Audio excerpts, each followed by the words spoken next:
Jeff is the founder and CEO of Gelder Generational Wealth. He has a passion for helping families and businesses unlock their full potential and secure their futures. Jeff was born in Hawaii and raised in Utah. He loves spending time with his family and in the great outdoors. An adrenaline junkie at heart, Jeff worked as a professional snowboard instructor at Park City Mountain Resort for 18 years and enjoys competing in triathlons, trail running, cycling, mountain biking, wakeboarding, surfing, skateboarding, and even golf. Jeff is a proud graduate of the University of Utah and a fervent supporter of the David Eccles School of Business. Please join me in welcoming Jeffery Gelder Lewis.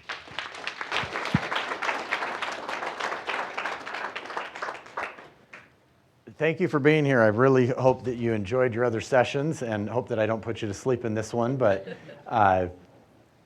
before we get started, I want you to think about what is the thing that you're the most passionate about? What's the thing that gets you up in the morning? And throughout my presentation today, I hope you'll continue to think about that and think about what really drives you. Gelder Generational Wealth, I've been a wealth management advisor for almost 30 years. I actually started in financial services in an internship almost 30 years ago. And I had an incredible experience. I started an internship with Northwestern Mutual and had an incredible experience, and they are still my broker-dealer today. So how many of you have done an internship? Yes. And Alex is actually our current intern, so for Gelder Generational Wealth. And how many of you have done a sales-specific internship? Great. Okay, we've got a few. So that's a little bit of what we're going to touch on today, of course, because you're at the Sales Innovation Summit. I want to talk about what I'm passionate about, and that's being outdoors. Who likes Lake Powell? When I was your age, we always, in the summers, were like, how are we going to get to Lake Powell? How are we going to spend time on the water? How are we going to get more time behind the boat and really do what we're passionate about? And what's interesting is, at that point in time, as I started as an intern, there was another person that was an intern, and they were a really incredible wakeboarder. And we had this passion for wakeboarding. And so we were able to do that together, and that guy is still an incredible person and still a client today. So I really enjoy triathlon. I really enjoy mountain running, trail running. And there's something that I learned. In 2007, I started getting really into triathlon. And one of the things I realized is that there were people that were in the triathlons that I actually wanted to be my clients. And so I started doing that, and as I did that, I found that we had a lot of shared values, shared goals, things that we wanted to accomplish that were similar. And then, of course, I would approach them and they would become clients. One of the interesting epiphanies I had was I was looking at the finishing results in the top 50 finishers of the Bear Lake Triathlon, and I could see that 2 of those were some of my best clients at the time. And it was really fun to go, okay, that's something I can do that I enjoy. And that is what we call affinity marketing, okay? Now, this picture was taken by Landon, who's part of my team, which you'll see here in a second.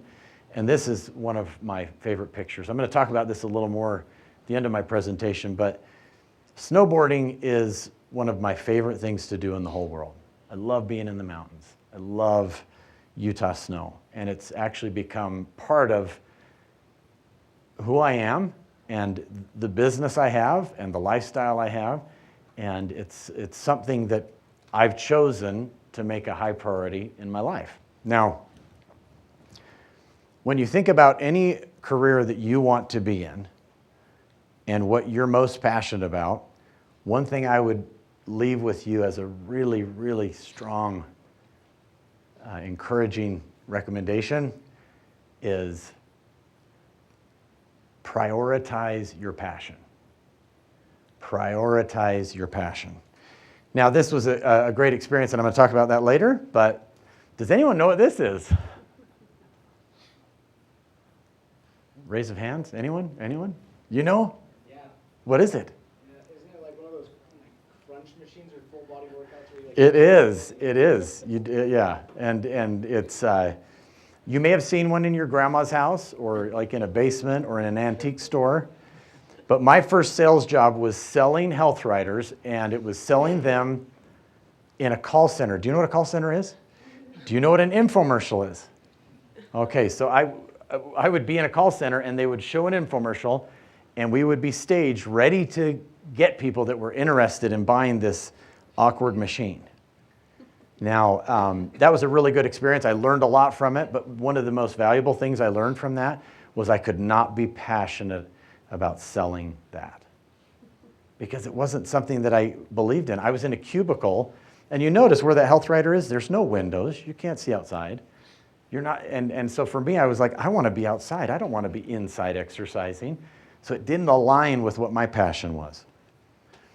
So affinity marketing, we're going to talk about that a little bit today because what I think is important is when you get into sales, one of the funnest things about what I do is my friends are my clients. And a lot of my friends that are clients, I snowboard with.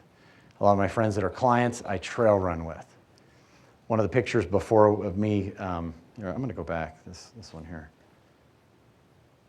Beep, beep. This guy right here, oh, who knows what mountain range that is? Jonah can't answer. Nope. Who knows what mountain that is? Go ahead. Go ahead. Yes, good job. In the last one, someone said something else, and I was like, no. But that's the backside of the Tetons. And that's a good friend of mine that's also a really good client, and we ran the backside of the Tetons. We went up the tram at Jackson Hole and went on the backside and then went 27 miles all the way down Cascade Canyon to Jenny Lake. It was absolutely incredible. We've done it 3 times. One of the times, my favorite time, was doing it with my son and my wife on different occasions. And just a very awesome place there. So, sorry. Now we're going to get back on track. I wanted to share that story before we moved on. So affinity marketing, making sure that your passions align with what you're doing. And some people kind of like to separate that. For me, that's been an important part of who I am, that I want to make sure that I'm prioritizing what I'm doing. And that's what we did when I started teaching snowboarding in 1996 at Park City Mountain Resort. I didn't work there full time because in 1997, I started as an intern with Northwestern Mutual, but it was a means to an end because at that point I couldn't afford a season pass, and it was something that was so important to me that I said, I've got to do this. I've got to be able to snowboard as often as I want, and my wife was very supportive of that, and because that was an important thing to her too. She loves snowboarding, she loves skiing, she loves being in the outdoors, and wanted that for our children. So it was something where we made some sacrifices to make sure that we could have those passes. And then eventually I realized that I didn't want to teach strangers. I wanted to just be with my kids. So that's why it spanned only 18 years. So, all right. So what do you see in that little diagram in the back? If you look at this, what does that look like? The little background. Mountains, right? Snow-capped mountains. Okay, that's just wanted you to notice that. Okay, this is my team. Beth has been working in financial services for about 40 years. She's been 20 years with me. And Landon, who's right there, I've got a great team, has been with us for 5 years. Landon is my cousin.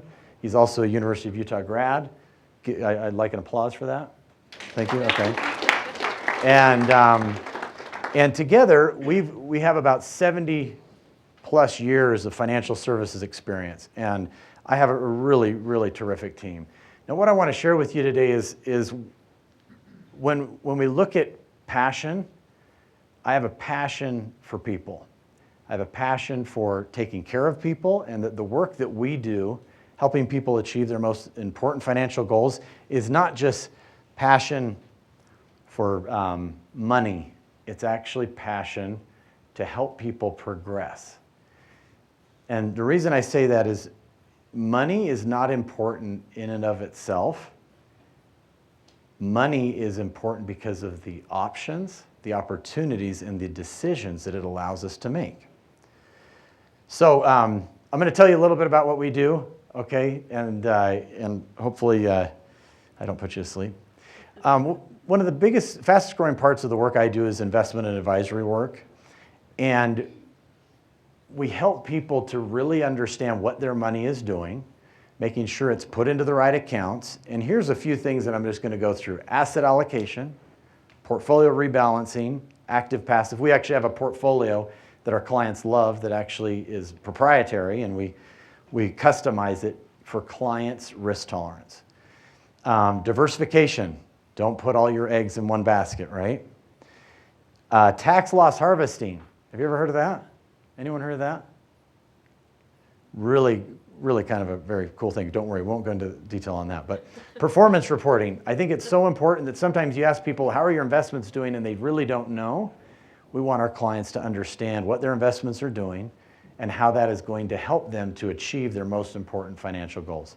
And then, of course, you're all here, education funding, 529 plans. People, parents and grandparents that say, you know what, one of our values, one of our important things is education. So we want to make sure we're supporting that. We help people with trust and estate planning. It's so important, and this might seem a little boring for you because most of you are pretty young here, but it's so important to make sure that we plan for the case that we might not be there and get to make the decisions we can make if we're actually alive. And that's what trust and estate planning is we need to make sure that we are caring for the people that are left behind. And also caring for them in the way, like for example, a lot of people say, well, I've got all these assets, they're going to go to my children or a spouse. And we need to make sure that your values are aligned with a plan to make sure those assets are then dispersed in the way you want them to be. This is the most popular conversation that we have. If we have 10 appointments, most of them come back to this. When can I retire? What is it going to look like? How much do I need to save for retirement? How does it look when I start taking money out of these accounts? So that's a really, really popular thing to talk about. Okay, this is the unsexy part, all right? But it's absolutely the most important, and in all financial planning, this is what needs to happen first. We have to protect what we can least afford to lose. And that's with life insurance, disability insurance, health insurance, long-term care insurance, etc. Make sure that we protect ourselves. Someone in the last class, their last session, asked, well, what would you put $100 into? What stock would you put it into? And I said, I wouldn't. I would say, what other things? Because if you only have $100 to invest, it probably needs to go somewhere else. And that it needs to go towards risk management. Get that done first, and then focus on the fun, sexy investing and doing those things. Okay? One of my favorite things about the work that we do is we get to help people with their loved ones. So a lot of times, if somebody, I'll give you an example. If someone has a special needs child, if someone has a parent that's aging and is in assisted living or nursing home care, or someone who's had a tragic accident and they can't work, or they've had a serious cancer diagnosis, we assist people, with their loved ones and with the most important financial decisions that they're going to make in terms of planning, especially after very, very serious things that can come up in life. Now, in life, right now, you probably have some priorities, and these may not be those priorities or objectives or strategies. But certain times in your life, certain things will magnify. Like you'll actually have certain things where you say, hey, this is really important to me right now. And when that happens with our clients, this is what we do. We focus in and we get this laser focus in on what they actually want to accomplish in their lives according to this type of planning. And that'll change. And over time, all of a sudden people shift. They'll be like, you know what, I really want to focus on this part of my plan. And then sometimes we say, you know what, you really need to focus on this, and we educate them on some things, and they go, uh-oh, I missed that. We need to go back and check off the box there too. This evolution for people is really interesting because for me, what I really enjoy about what I do is I get to sit down with people and talk to them about these important parts of their life. I get to say, how do you want this to come out? How do you want this to be represented in your life? How are you going to align what you just told me is important to you to the way that we plan your financial future? Okay, who's the greatest investor of our generation? Yes, thank you, Warren Buffett. Okay, two of my favorite quotes from Warren Buffett: the most important quality for an investor is temperament, not intellect. Okay, I love that because, you know, the Oracle of Omaha, the reason he said that is he knows that when he was investing in a company, he wasn't going to look at it 2 months later and say, did it work? He knew that it was on a longer trajectory. The temperament is patience. It's not intellect. People think they can outsmart the market. We have to agree with the market. To use the market, you have to agree with it, and you have to use the tools and strategies to work with it. Risk comes from not knowing what you're doing. And my team knows that I say this because I say it all the time. We work with a lot of doctors, and doctors are really smart, right? But they're smart at doctor stuff, right? So I will share this with a doctor, and then I will say, I am never going to remove my own spleen. Okay, that's the part where you're supposed to laugh, all right? I am never going to remove my own spleen because I will never do something that I'm not an expert in. I will trust the specialist that will do that for me, okay? And that's what we expect of our clients, that we're the experts. They're going to trust us. All right. Okay, a little story about me. My name is Jeffrey Gelder Lewis. My father's name is Gelder William Lewis. My grandfather's name is Gelder Vincent Lewis. My great-grandfather's name is John Gelder Lewis. My great-great-grandmother's name is Mary Frances Gelder. So my middle name is my great-great-grandmother's maiden name. Now that was passed on through the generations, right? There's other things that are passed on genetically. But there's something else that's passed on, and that is what our values are. What are our values, and how is that passed down? And one value that I know is important to my dad is how we treat people, growth, gratitude, grit, generosity, guidance. These were all things that were important to my dad. Interestingly, my great-grandfather, John Gelder, started a plumbing business in Kansas City. Go Chiefs. All right? And that business evolved from a plumbing business to a fire sprinkler business that my cousin still manages today. So over 5 generations, a business that's still around. That's pretty rare because actually 70% of all wealth does not continue past the second generation. It's very rare that a company, especially a young company like that, at some point it was young and small, that small companies will transition with the same family ownership. That typically changes over time. So something that we really work a lot on with our clients is making sure that they know what they want their assets to do, their companies, their real estate, and make sure that they plan for that accordingly. All right. I'm really fortunate in my business because I get to talk to people about what's really important to them, and we get to identify goals and priorities. And this is the process. And this is the way to plan successfully. And the idea is it's not one and done. You don't plan for something and then stop and then just keep, it's a cycle. And we identify goals and priorities first, find out what's most important to people, find out not just their financial questions, but also their passions, what's important to them with their life. And then we check that box with the most important thing, which is risk management, life insurance, disability insurance, health insurance, long-term care insurance. Make sure those things are covered so that we're protecting what we can least afford to lose.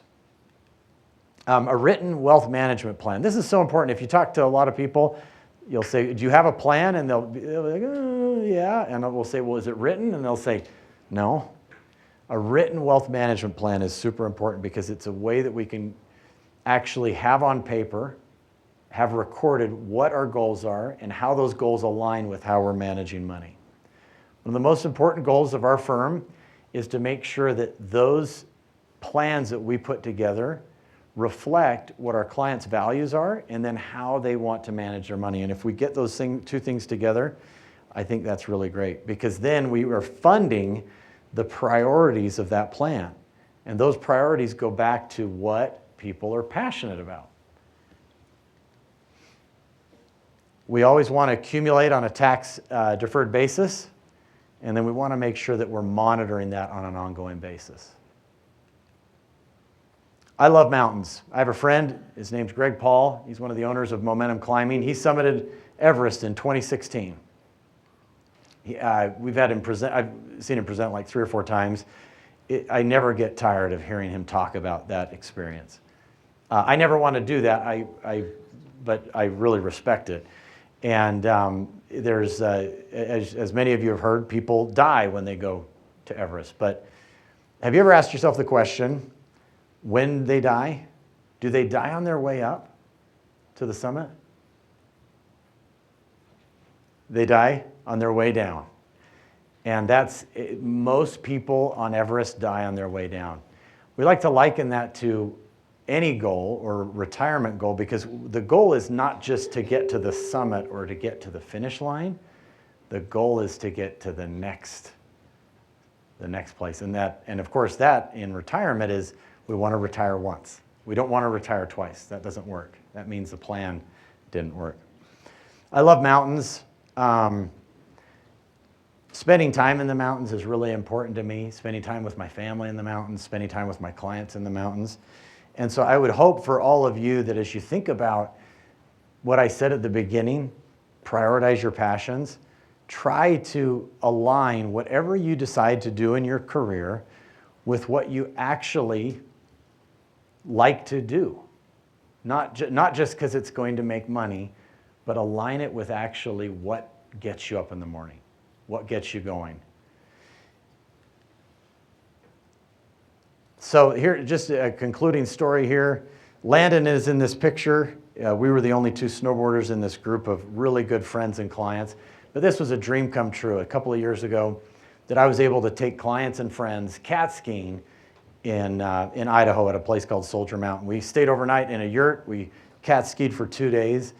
And that was really meaningful to me, because that's something that as I look back at my younger self, when I was your age, that's what I wanted to do. I wanted to know that I was engaging and developing relationships with people and really having meaningful outcomes.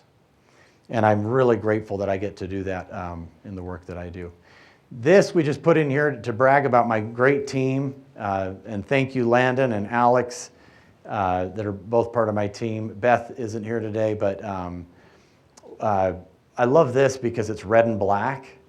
We were recognized for this in 2024, but it turned yellow, so I don't use that one anymore because we like the red and the black.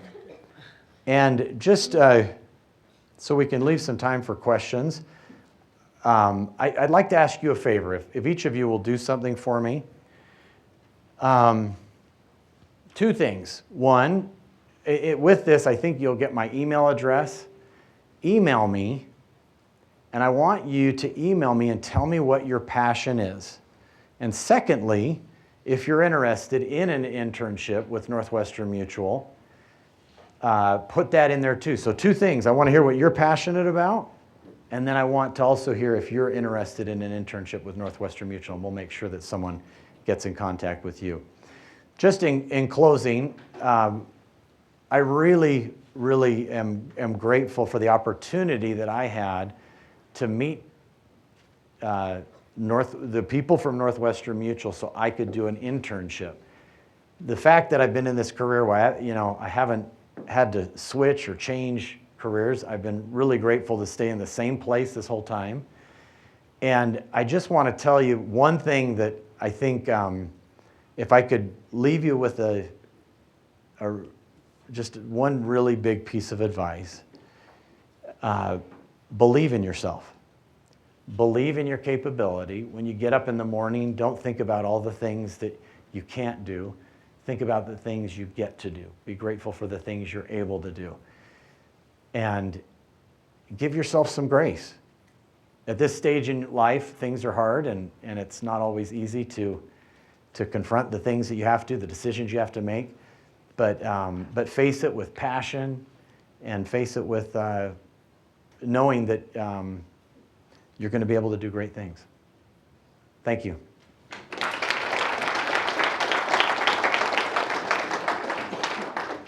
All right, I think we got some time for questions. Anyone have any questions? Right here. Oh, sorry. Hello, I'm Javis. I'm also from Hawaii, so Aloha. Cool. Aloha. My question is, as somebody who is passionate about multiple things, how do you find a career when you are passionate about multiple things, and what are steps you take to find that career when you're, again, passionate about multiple things? You know, I could go into a big, long answer about that, but the easiest thing to say is try to align your jobs with what you really like. Early on, that for me, that was teaching snowboarding, but I think for other people, it may be, like I was just talking to someone that's like, hey, I'm way into skiing, and I was thinking, oh, they might want to work for like a ski company like L9 or a retail space or something like that. And I think for everyone, it's going to be a little bit different, but try to find some way where that interest and that passion can be aligned, because there's nothing more gratifying than being able to wake up in the morning and go, you know, I've got these things I get to do today, but there's this combination of something that I've loved since I was young, you know. So I think it's hard. It's not easy, but good question. And I think it's going to be different for everybody.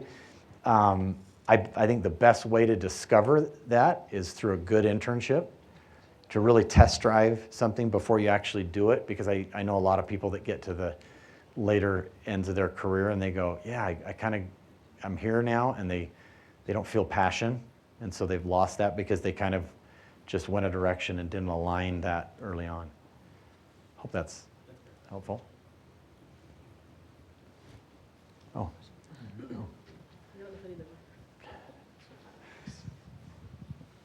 So I just want to say, so I'm currently between marketing or finance right now. One thing I want to know is, what do you find most valuable about working in wealth management or financial planning?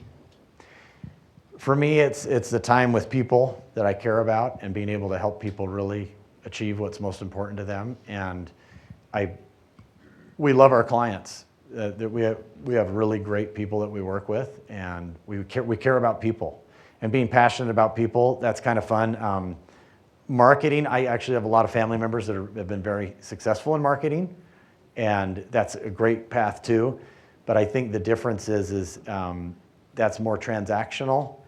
I feel like the type of work we do is more of a relationship, and it's more of a long-term relationship. I really love reflecting on the time I've had with clients. Like, one of my favorite things is I'll get on a review meeting with a client that we talk to them at least once a year, and we'll reflect, and at the end of the meeting we'll say, do you realize that we've been working together for over 20 years? And I love that. And so for me, I've obviously biased to finance because of that, because these relationships are going to continue probably for another 20 years, hopefully. But I will be gone by then, but that's, yeah. Oh, right here. Right here. Thank you.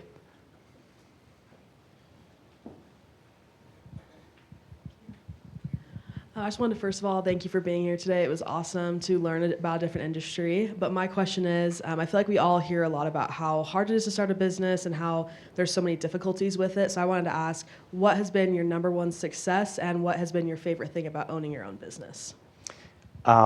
There's three things. This is an old saying that I learned when I started the internship.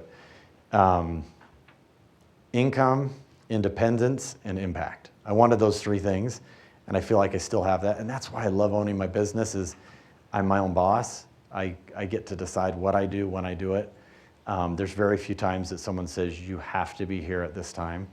You know, I get to go to all the weddings and all the funerals, and I get to choose those things. Of course, I work really hard, and I really am passionate about the work side of it too. It's not, so when I'm saying that, I hope it doesn't seem like I'm just kicking it freestyle out there, just, if you know what I mean. But one of my favorite things about running a business is just the independence, just that we get to, when we have our Monday morning team meeting every Monday morning, we get to talk about the things that we're going to do that week.